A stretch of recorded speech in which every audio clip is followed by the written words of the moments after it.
Hi, y'all. This is Kristen Chenoweth. Hi, I'm Gloria Stefan. This is Sarah Bareilles. Hi, I'm Patty Lapone. This is Lin-Manuel Miranda. You're listening to the Broadway Podcast Network.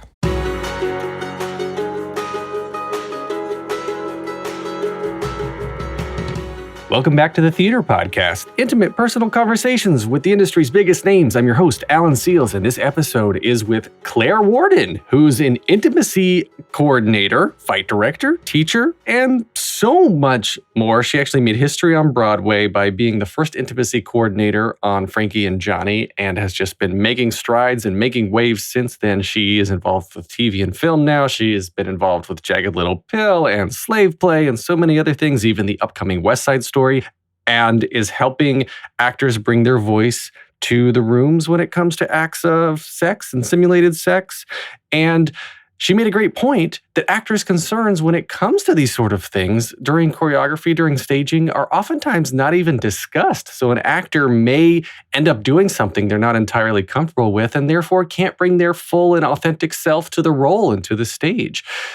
Please check her out on idcprofessionals.com, which is the company she's involved with that can help actually other organizations or even you individually train to become an intimacy coordinator. And it's a great way to be involved in the industry as a profession without being on stage. A little bit of a trigger warning. We do talk about sexual assault. We talk about sexual abuse, lack of consent. Please find me on Instagram and Twitter at theater_podcast. Make sure if you are listening now and you're not already following on Spotify or Apple Podcast or wherever you're listening, just hit that little subscribe button, follow along to the series. And now everybody, please enjoy this episode with Claire Warden. Here you go. 1, 2, 3.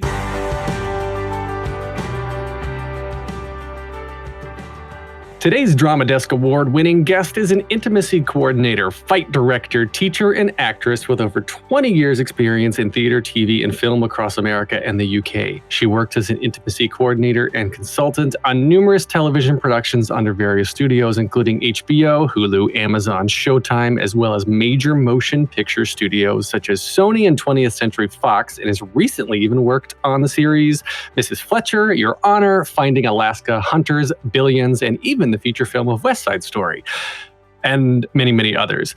She recently made history as the first intimacy director on Broadway with Frankie and Johnny, and has also worked as an intimacy director on the Broadway productions of Slave Play, The Inheritance, Jagged Little Pill, Linda Vista, West Side Story, and Company. Claire Warden, welcome to the Theater Podcast. Thank you. I am thrilled to be here. I also want to give credit where credit is due. Most of that bio was ripped off of IMDb. So whoever wrote that bio, you did a great job. But, thank you. Oh, did you write it yourself? I wrote it myself. Yeah, it was a very good bio. So I want to start out with the whole intimacy coordinator as a profession, because for those who don't know, like me being in New York and obviously being sort of on the press side of things, when it was announced that like, oh, Frankie and Johnny has an intimacy coordinator, it was big news. It was like the first of its kind. And then of course, Slave Play. And then there have been plays and musicals with nudity and simulated sex and these sorts of scenarios for ages, like from the beginning of time, obviously. But first of all, okay, what is an intimacy coordinator? And then why now is it the first time we're hearing about this sort of thing? Ooh, big questions. I like those. Let's dive in. So let's just start with a definition. So in fact, an intimacy coordinator is someone who works on TV and film, and an intimacy director works in live performance. So a similar job, but in the different mediums. And what both of those jobs are is that I like to think of it as three prongs. That we are there first and foremost to ensure that anything that the actors are doing when it comes to scenes of simulated sex, nudity, or deeply intimate physical contact is something that they enthusiastically consent to, and that they are maintaining agency over their body and what is seen of it at all times. And in doing that as well, we are there as a liaison between all of the different production departments, director, actors, wardrobe, stage management, set, lighting, publicity, to make sure that the information that is needed in order to keep the actor with their agency and respected and working within their consent is communicated to all the departments. And then the other part of that is that we're crafts people, we're physical storytellers. So we're actually choreographing and helping to create scenes of simulated sex so that it looks like a sex act, but we're not actually asking actors to do any sex acts as part of their work. In the same way there with violence work, it looks like she punched her in the face, but we're not actually going to ask her to punch her in the face 8 times a week, because that's just not healthy. So that's what we do. That's what it is in a nutshell. And why are we just hearing about it? Oh, well, it's the intimacy direction as a discipline has been around in its beginning form since end of 2016, beginning 2017. First kind of dreamed up and created by Tony Asina back in 2006. But then kind of codified together when a group of women, Tonya herself, Alicia Roders, and Siobhan Richardson got together and decided to actually like codify an approach to scenes of sex, intimacy, and nudity that centered the actor, which was something that hadn't been done. In fact, the actor was often ignored in those scenes. And then it was continued to develop by the team, myself, Jessica Steinrock, and that's kind of the journey I have been on. And many other artists have been working in their way to investigate how do we do these scenes in a better, healthier, more respectful, more consensual way. It took a couple of years for people to be like, what is this thing? And as with all kind of fundamental changes within an industry or within a community, it takes a little while to get going. I will say that intimacy direction rides on the wave of a lot of social movements that came before it and that came during it. You know, right back in 2010 when Tarana Burke began the Me Too movement, right, which we didn't really hear on a global scale until 2017 when it started to become the platform for the exposure of what's been happening in the entertainment business. The Black Lives Matter movement, which has been, you know, a community-led grassroots movement for many years. Also, that kind of wave of social change, that wave of calling out to systems of power that it is no longer acceptable to victimize and abuse people that are lower in the power dynamic, and how we can change that. So, was this something? As a profession, did you actively sort of seek this out, or did you find yourself sort of falling into negotiating conversations or bringing this up? I mean, how does one sort of create this position when it didn't exist at all previously? Well, I'll speak of my personal journey. The work I had been doing before I began doing work in intimacy direction, which was I've been an actor all my career, a fight director, and a teacher, and with a specialization in working and supporting actors with various traumas, emotional, physical, and psychological, and like managing them in their work and a healthy way to work through them. And I have always been interested in physical storytelling and choreography, and the use of our bodies in our craft, and in the uncomfortable place, the darkness, the uncomfortable, the nitty gritty, as my colleague Sasha Smith says, the crunchy stuff. And so in a way, I have always had a calling or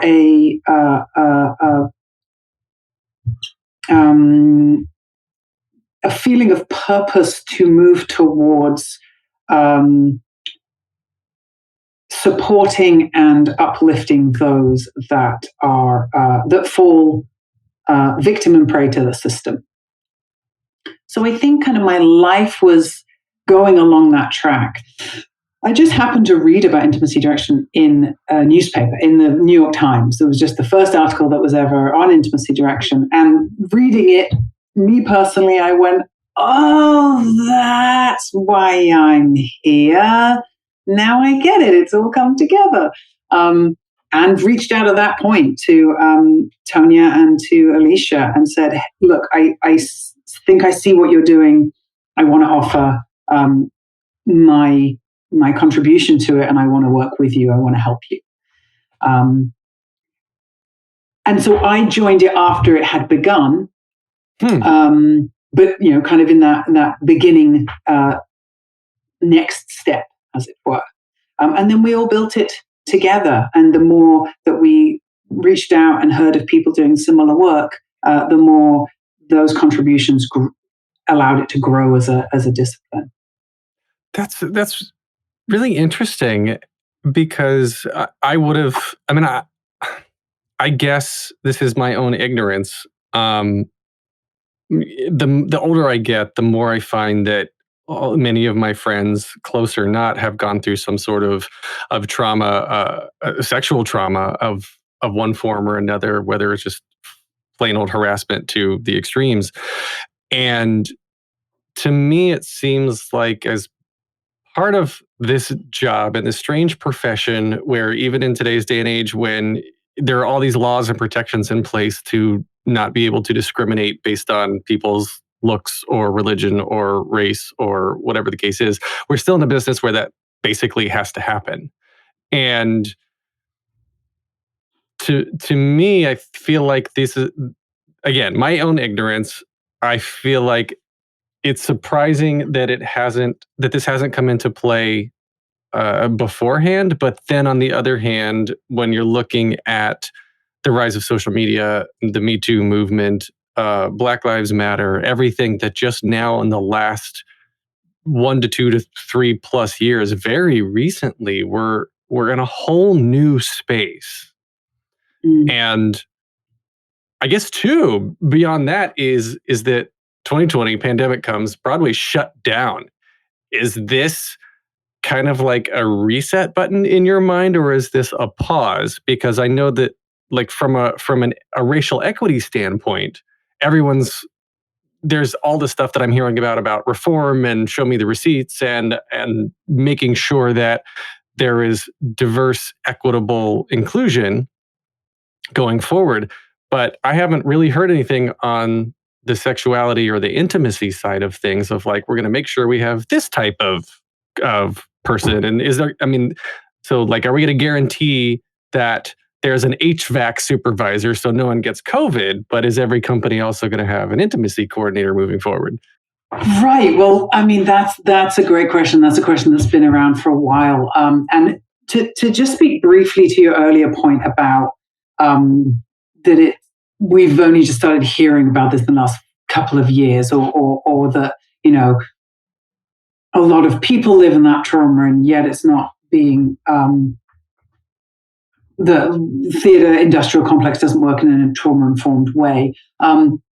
Without going into an entire hours-long conversation on power, systems of power and power dynamics, I think what is becoming very clear, and what I think we're starting to see, is that the visible system, so the 3 systems of power: visible, hidden, and invisible, right? The visible systems of power, right, which are all the rules and the laws and the things we can see and point to and say, oh, that's why this is like this. Underneath those are the hidden systems of power, which is the people that control the agenda and what gets changed and what doesn't. And without representation and integrity in that layer of power, change is very hard to happen. I think what we've started to see is that, the reason that the kind of the entertainment based wave of the Me Too movement was that people started to come out and without without turning back, named the abuse and the corruption within those systems of power. And it's not that actors had only just started speaking up, because people have been speaking up about this for ages. It's just that we finally started to make the system and those in power listen and take action. And that comes from the empowerment of the people that are in that mix, but also from this awareness of need for systemic change. And with a view to, is this a pause or is this a reset? Both. I think the pause has allowed us to consider a reset. Necessarily, urgency is one of the most, in my opinion, one of the most powerful tools of oppression and of coercion, and you'll see it throughout the entire industry. And it's something that is a very deft tool at stopping us, making sure that we can't just stop and look around and go, hang on a minute, this doesn't seem okay. Maybe we should do something about this. But that, no, we've got to go, you've got to get the job, you've got to put the show on, you've got to do that. Yes, definitely, we'll absolutely talk about that next month, next year. So what I think the pandemic has given us, or has manifested, is that moment where there was no work going on, and amidst all the personal dealing with that, I know I personally had the opportunity to step back and really look at not only my work that I do, but how it fits into the system, which was brilliantly highlighted by the enormous labor that was done by the collection of artists that created the We See You White American Theatre demands, and all other artists that have been, in 2020 calling for the reckoning and the change in the system. I think this goes hand in hand. I think this is, the labor that's been done there calls for a recognition of the basic humanity of actors, stage managers, people within the system, people that are often at the bottom of that power dynamic. And the recognition that white supremacy, it damages everybody in the system, including the white people. So that, as we're looking at racial equity, we also, there's intersectionality. We also need to look at equity for disabled people. We also need to look at equity for gender parity. We also need to look at equity for all bodies within consent and sexual storylines. In fact, We See White American Theatre does mention intimacy directors 5 or 6 times, and the calling for them to be in the room. And of course, I think they are alongside with cultural consultants who, for whatever identity you're either are the characters of the story you're telling or the actors that are telling that. And that right now we need experts that have deeply studied how to create a consent and equity-based room to guide all of our projects until we learn that as a standard. And it's a lot of unlearning we have to do. There's a lot of conditioning, there's a lot of learning, and we now have to look at it and go, oh, we're going to unlearn that and we're going to look at it in a new way.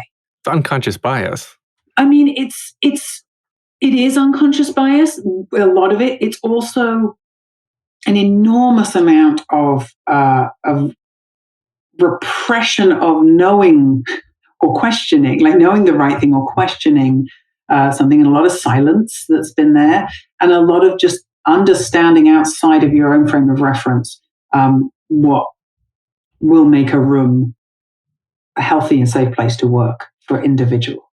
This is fascinating to me, and it's all brand new. I've never been in a. It's not brand new, actually. I'm going to interrupt you there. It's brand new on a large scale. I think this work's been doing. Brand new to me. Yeah. as Yeah. as well, where I was going with this was that I used to be an actor, and I've been on stage in many different things, and I've had to I think the most sexual I ever had was 3 pages of making out with Rizzo when I was Kaniki in Greece, right? Right. So it's not like, that's fun and it's playful, and like, and actually, now that I say this, she was it took her a while to feel comfortable. Rizzo was shy, very shy. And it was not like, I've done other things where I've had to kiss people and it's just like, all right, let's just get this over with and we're fine. And then like she kept pushing and pushing it back because she just wanted to get comfortable with everything. And the director kind of said, like, you just got to do this. Like, you got to get into it. And I think that was probably not the best thing for him to do in front of a room full of people. Mm-hmm. Right. So anyway, put that aside. Because now I realize should have had an intimacy director there. But Yeah. what I was going to say was this was new to me, and I haven't had to go through like a nudity or a simulated sex scene.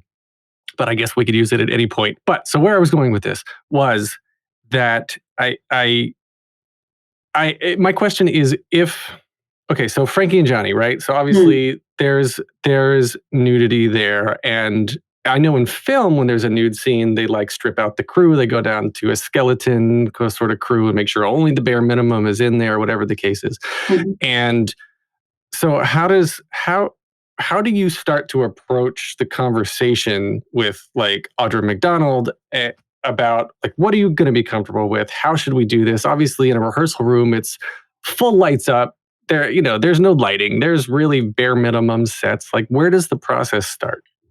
Right, as you said there, Aaron, the process starts with the conversation with the actors, right? Well, in fact, first there's a conversation with the director to understand what their vision is, what they're thinking for the scenes, if they have anything specific that they're wanting or imagining, so that we're guided by their directorial vision and request. And then it's the conversation with each of the actors individually. That is just about, great, what do you consent to? What do you not consent to? What's like, and it's an enthusiastic consent, in my book. No, like, sure, I guess, right? That to me is a no. So it's then, these are the requests. This is what the script is asking. This is, our director has these ideas. And it's a conversation about what works for you. What is something that you consent to? And then once we have that information, that's what we work with, right? I said there's 1,000 ways to tell a story. So the work then becomes, great, how do we tell the story that we all want to tell? What is the story you want to tell, first of all? And how do we tell it within the boundaries of each of the actors that are involved?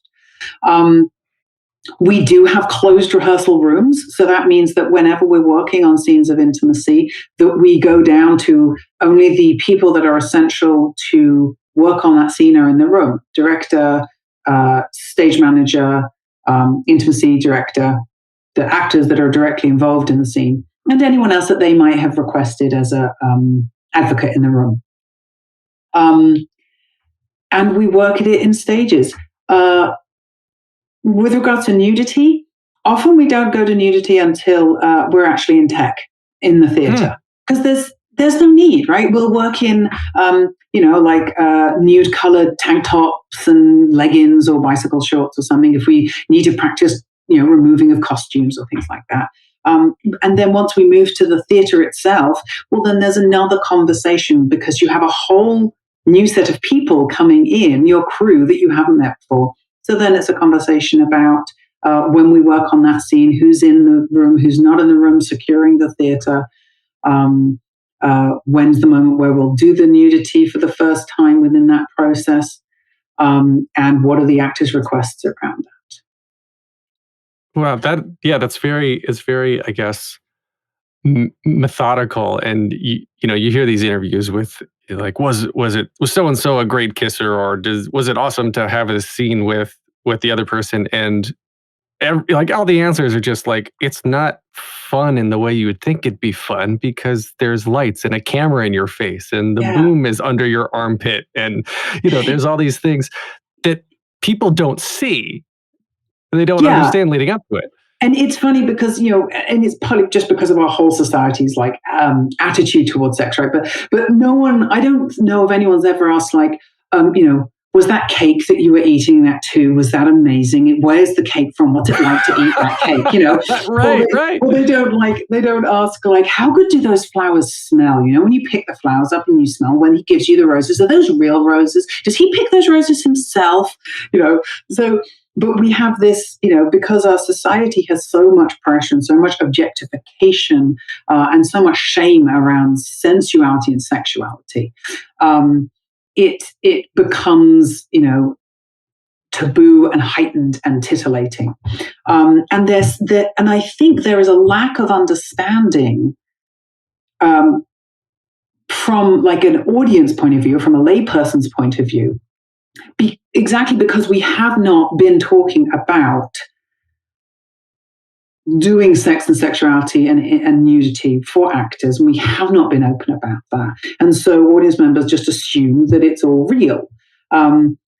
Because there's been, there's countless behind the scenes videos or documentaries or YouTube things on how they got that great stunt or how they did the fight in, Captain America or whatever.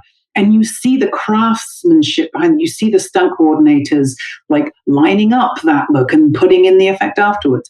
The audiences have started to understand that aspect. So I wonder if just because we've not even been talking about it with the actors, let alone the audience, that there's that kind of lack of understanding of what it is like. It's like any other deeply intense physical action that an actor has to do within their role. Also coupled with, centuries of cultural, historical baggage and the individual person's own experience of sex, sexuality, oppression within sex, any abuse, and sexism in our society. So, my hope is that as this role as intimacy director, intimacy coordinator becomes better known and more widely talked about, and you see it on the credits or in the program, the general public will start to understand a little more of the actor's journey and what it is we're actually asking these people to do when we ask them to do these scenes, and not that we shouldn't ask them because it's a deep and fundamental part of the human journey, and what a lot of stories have a lot to say about. But we need to kind of respect what we're asking to get the craft that then tells the story, and being really aware of what stories we're telling and what messages we're putting across with the stories we tell. We're going to take a short break. Stay tuned for more of the episode.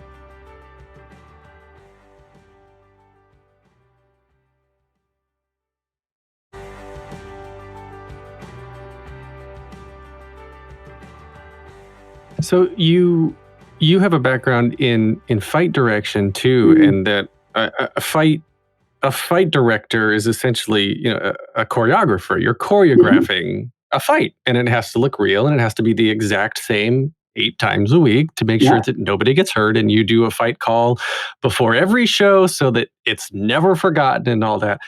And for the intimacy direction, intimacy choreographer, or choreography, I guess, I talked with Catherine Gallagher about this. She was on the podcast, gosh, right when COVID hit, a year ago now. And we were talking about it, and her number where she's just like talking about her sexual assaults in the show. I mean, it's a powerful show, full stop. But her number 2 is just mind blowing, and she's on stage doing this great number, and the ensemble's hands are all over. And I mean, we talked about this, and it doesn't surprise me now, but I guess at the time she told me that every single beat of every single person's hand is exactly where it should be at that moment. Like everybody was choreographed to everywhere so that she knew where everyone's hands were at all times. Yeah. And that to me, like, that's no easy feat, right? So, I mean, that's sort of thinking back to that rehearsal process or going through all that. Do you remember how long it took? And I know, without giving away personal details that Catherine wouldn't want to share, do you remember having this conversation with her about, like, what are we going to do here? How many people is too many people? Where should does it matter if it's a male hand or a female hand? Like, does all this come into play?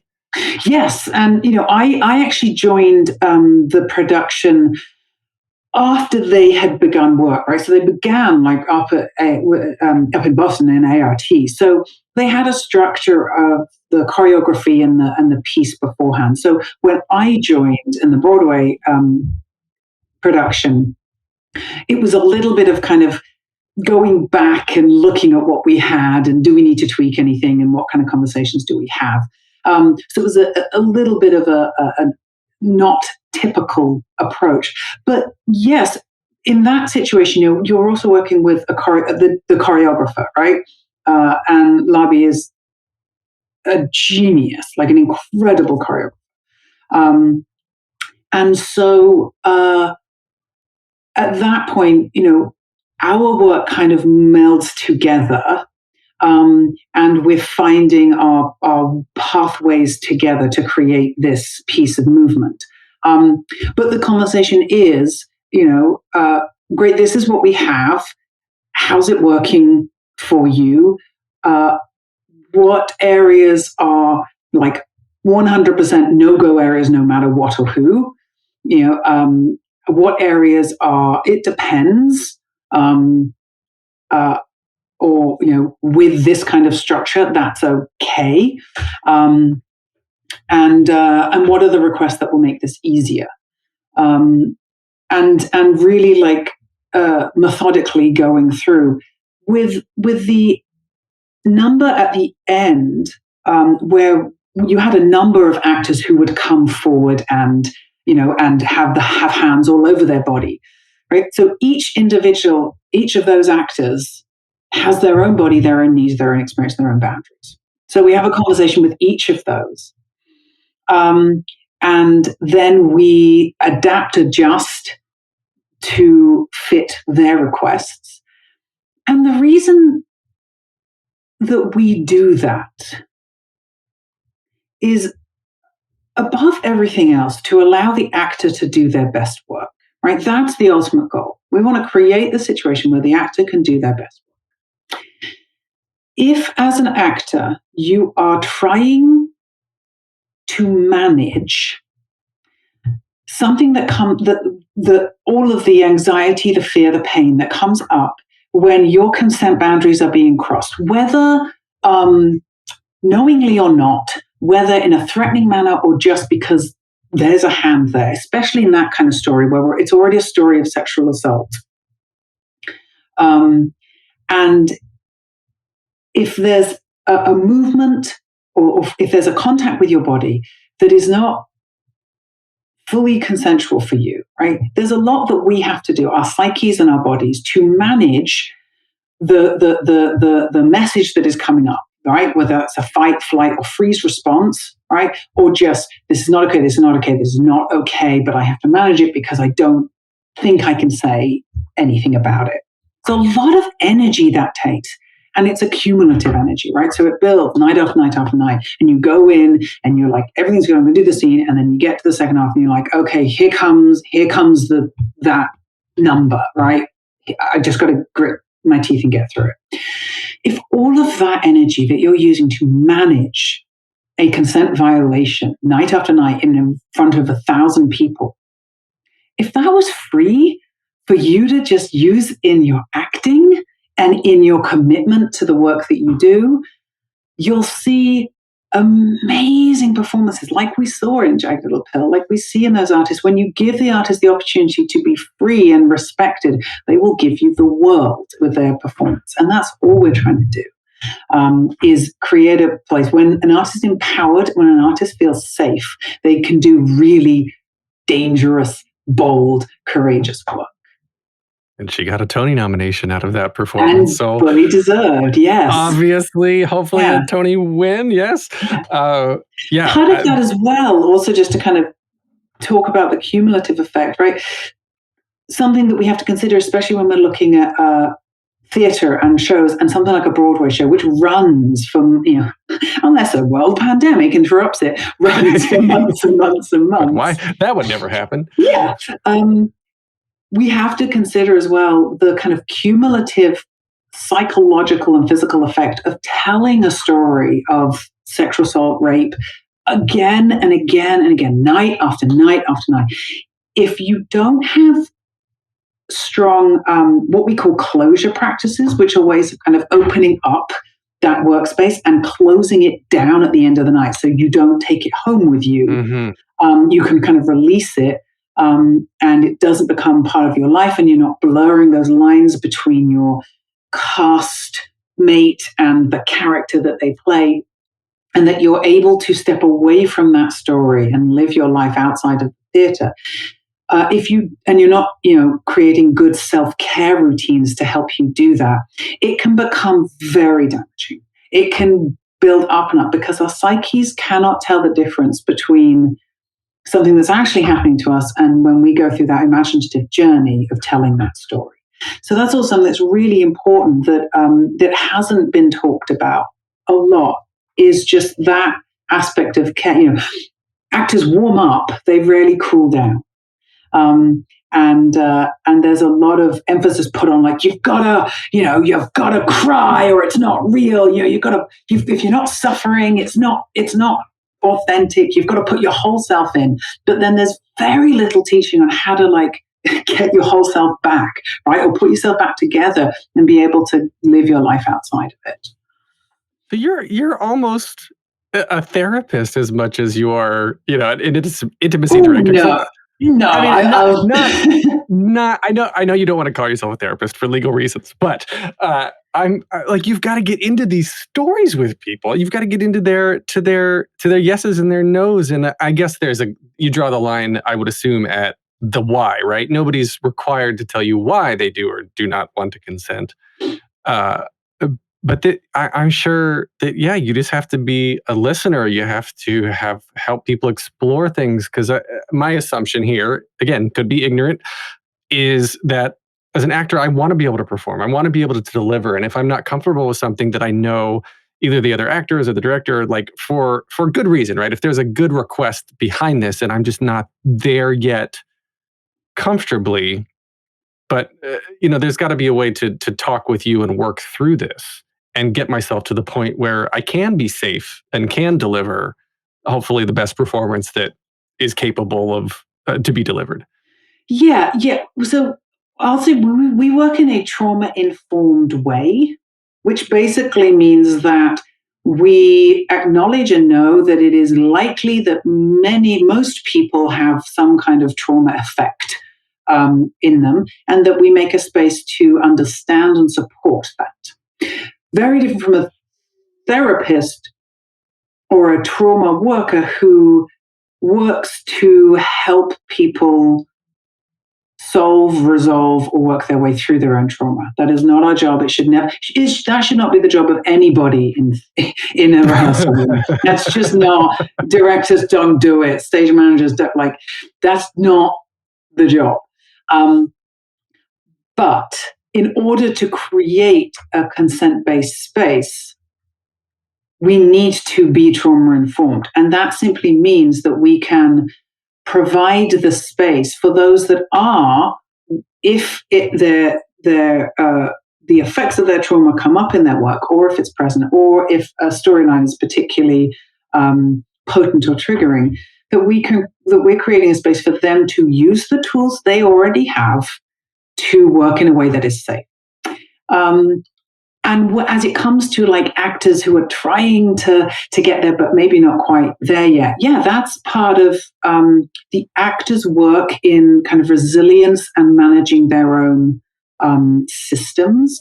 I like to talk about it as a scale, it's called the discomfort scale. Right? And for me, there's a difference between being uncomfortable and being unsafe or unhealthy.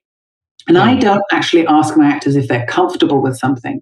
I ask them if they are confident with doing this particular move or this particular situation, right? Because rarely do we don't often strive for comfort when we're making like art or anything. It's not like, we go to see a show and we're like, my God, that was the most comfortable show I have seen in years. Brilliant. 2.5 hours of total comfort, right? And if it has been that scene, we might not go back and see it again. Because your Mamma Mia's, that's just yeah. So because often we're asking those questions, those exact questions that might be uncomfortable or might be, shining a light on things that other people don't want us to, or we're asking the hard questions, the powerful questions, the deep questions. We're challenging something. And that's not always comfortable. Or even if it's like a fun, easy storyline, you look at some of these musicals, especially, for example, that are like a marathon for some of these actors to do, right? Not necessarily comfortable, yeah? But what we want to make sure is that the actors are in control of how far down the kind of discomfort scale they go. So like one end is like easy, could do this all day, getting a little, moving down the scale. Oh, it's getting a little awkward. Oh, this is a bit painful. Holy, this is scary. Wow, this is a lot, right? But there's an end of that scale which then turns into pain. And we don't want to spend a lot of time in pain, right? And physically, you can often tell the difference between something that's uncomfortable and something that's painful. The stone in your shoe is uncomfortable. The shard of glass in your foot is painful, right? Yeah, your body sends the message, stop, this is dangerous, or we don't want to do this for much longer, right? But the other side of pain is a small window. The other side of pain is trauma. And we never want to go into creating trauma or re-engaging in a trauma, right? So that line between the uncomfortable and the pain, that's a line that can be moved up and down the scale depending on the support we give the actor, the way they're working through their own life and needs, the trust they have in their fellows, the conversation that you've had beforehand, so they know what's going to happen, they know what's being asked, they know who's going to be in the room. All of that information can allow actors to do uncomfortable, sometimes even a little scary work without causing themselves actual psychological, emotional, or physical harm, especially if it is on a continual basis. So that's something that I really think is important for actors on their own journey to understand. But then as creatives that are helping them, it's a useful tool to just be like, great, so where are we on that scale? And what would help you go back into uncomfortable as opposed to pain? Or we want to move our little line further up.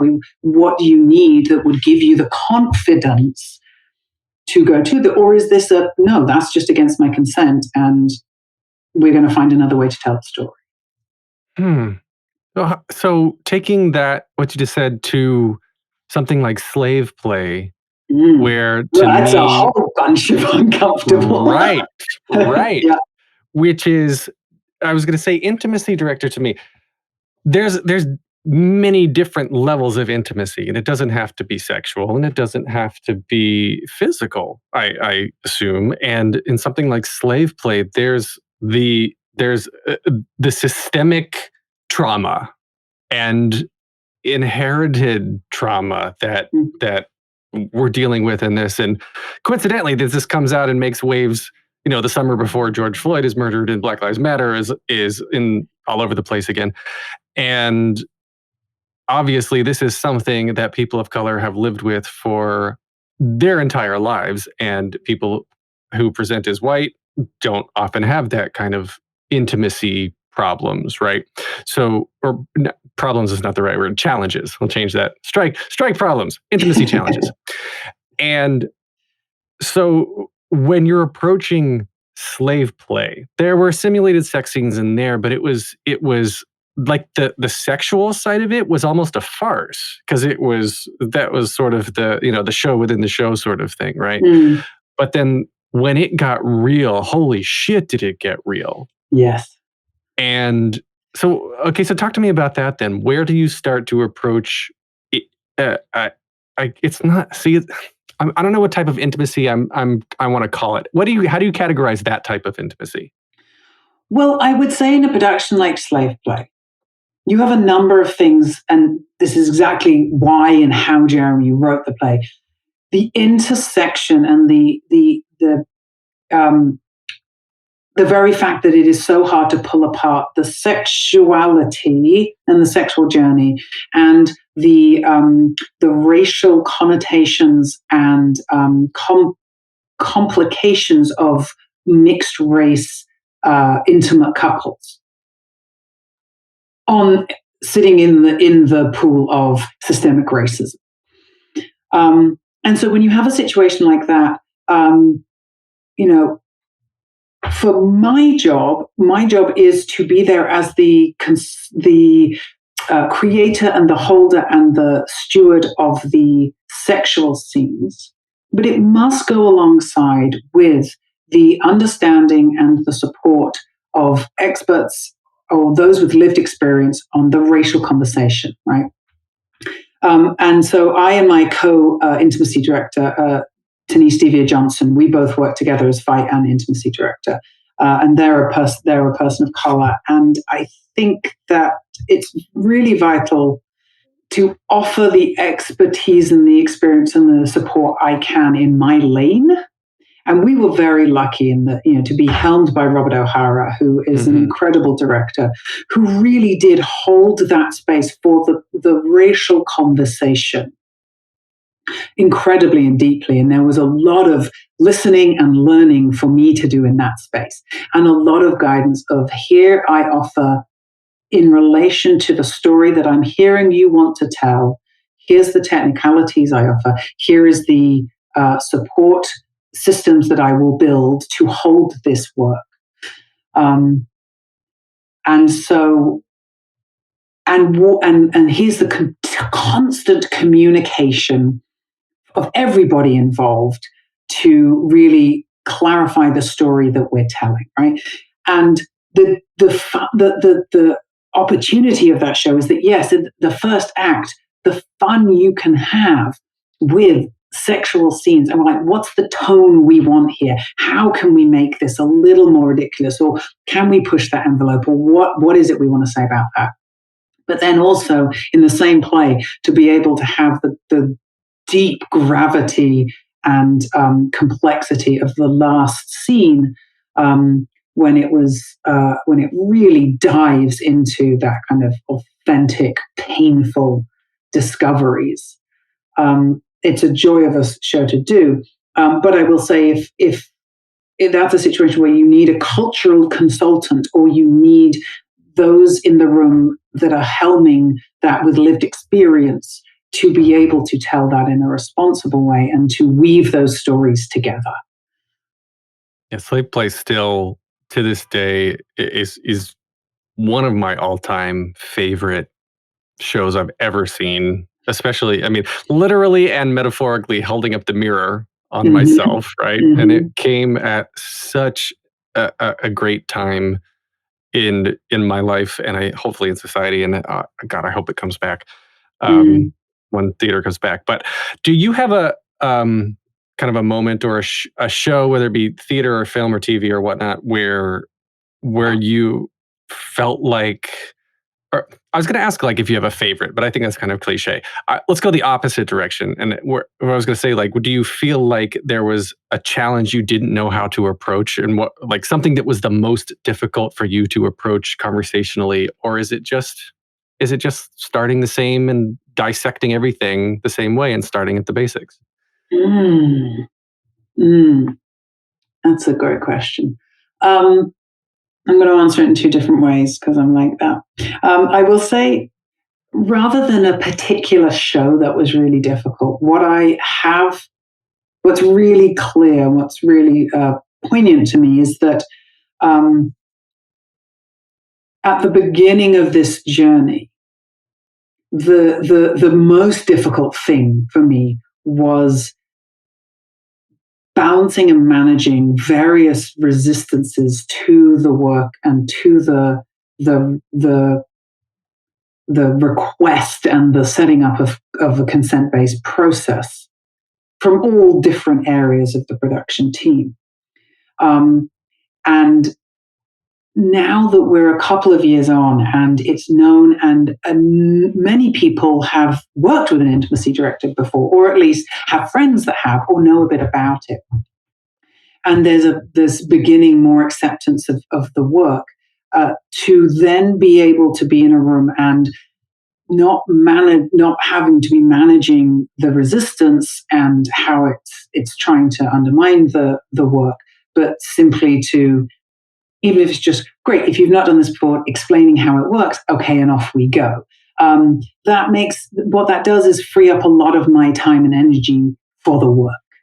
And is, to be honest, a lot less emotionally draining for me, having to kind of fight at the same time as like do the work, have one hand trying to fight for the advocacy of the work whilst also trying to keep the actors safe. So that, that's something that's really struck me. There have certainly been, particular moments of like, how are we going to do that on stage?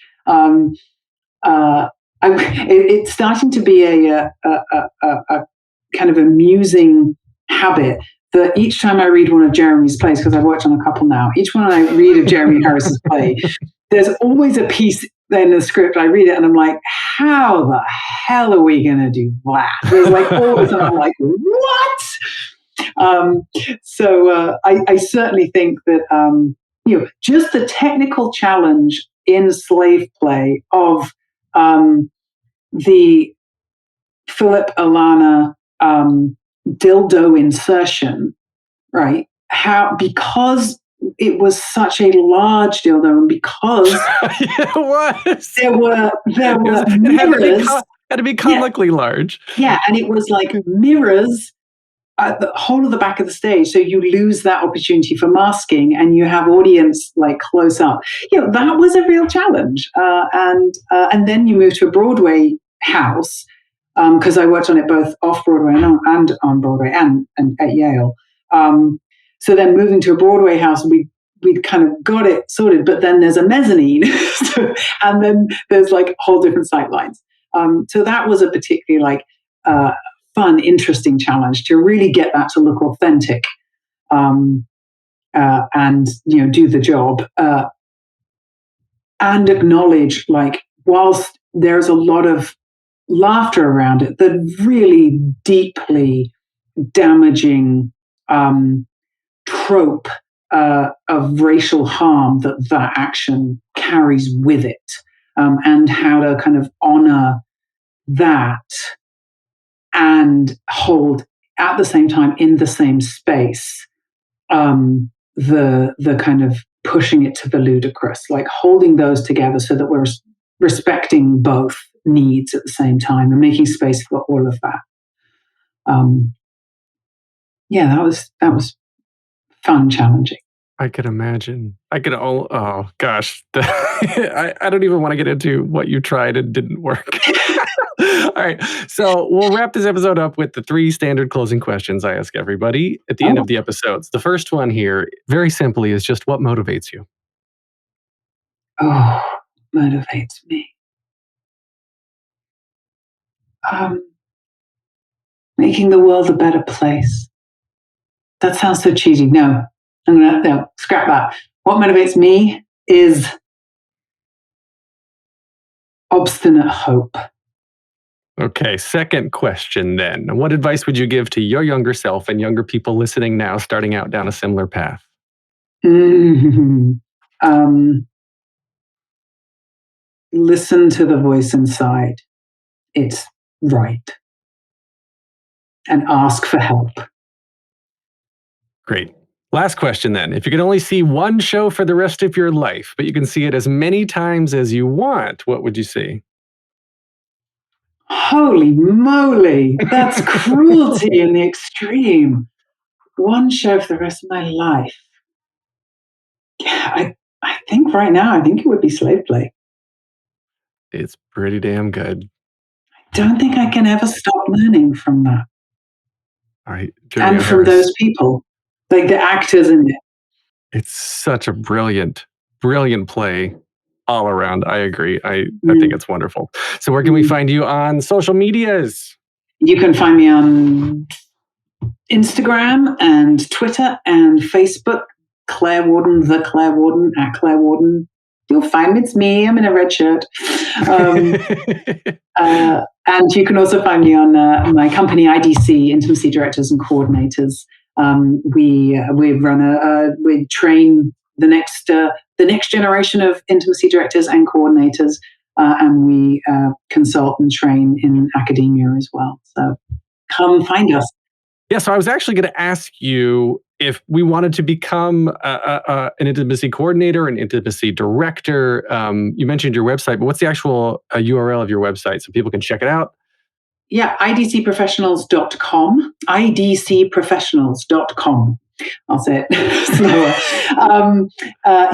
We offer a full certification program for both intimacy directors and intimacy coordinators. Takes you right from the beginning all the way through everything you need to know. And we also offer webinars and information booklets and stuff on there all about the work. And whether you're just interested in learning more about a consent-based process, like the first levels of the training, for anyone that's just like, I want to know more about how to work on scenes of intimacy, how to create a consent-based room. Or if you're like, I want to do this for my job and my life, you just keep working with us. So come join us and learn with us. I love that. All right. Thank you so much. You can get more of me at thetheaterpodcast.com. I'm on Instagram and Twitter at theater_podcast. Please leave a rating and a review. You can find more links to subscribe at the website. This has been edited by Matthew Hendershot. Thanks to Jukebox the Ghost for the intro and outro music you're hearing right now. And Claire Warden, thank you most of all. I have really enjoyed this. This has been so enlightening. Thank you. Me too. It's lovely talking with you.